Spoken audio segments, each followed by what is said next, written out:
Uitați-vă, bă, la măscărici, la cerșătorie, la prostituate, că atâta asta umblați.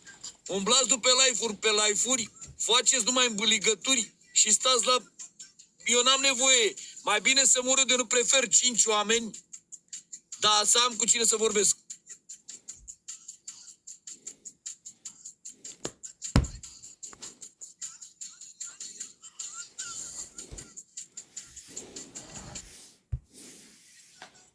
Da, Dina, te-am deblocat, crede-mă, dacă te-am deblocat. Că pe fete, pe toate fetele le-am deblocat, numai fete, crede-mă. Băieții nu, dar dacă vorbiți iar urât, iar vă blochez. Nu-i problemă. Dacă sunteți...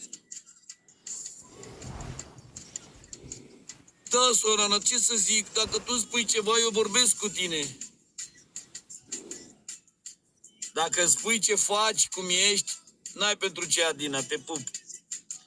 Deci dacă spui ce faci, cum ești, la ora asta, cum te simți acasă...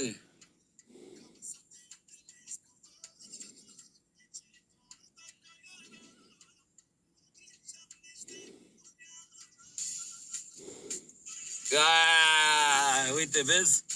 Uite soare, vezi? Uite soare, vezi? Deci îți arde de glume cu mine, vezi?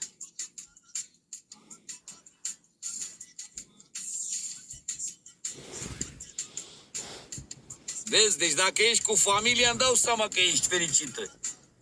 Bravo, mă bucur pentru tine. Mă bucur pentru tine. Ce să zic? Să te simți bine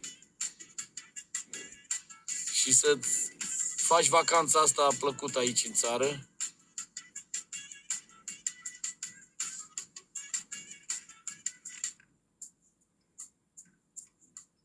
Stai să văd, să-ți caut o melodie frumoasă.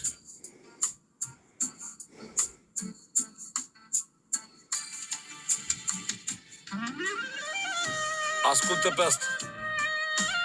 Și ție, și la copiii tăi, la băiatul tău să-ți trăiască și toată familia. Ascultă melodia asta, că știu pentru ce ai venit acasă. Auzi melodie, să mor eu.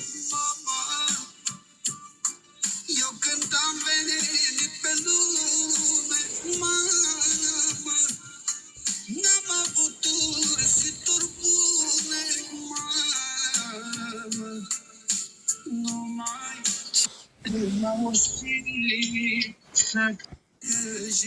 Ia uzi, ascultă eu. Eu când am venit pe lume, oh, mama mea, n-am avut ursituri bune, mama, numai cele rele m-am ursit să fiu necăjit. Ia uzi, ascult. Supărare.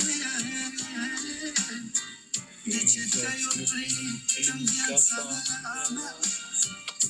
Supărare. Te pup, soare, ia uzi. Hai, mai du-te și la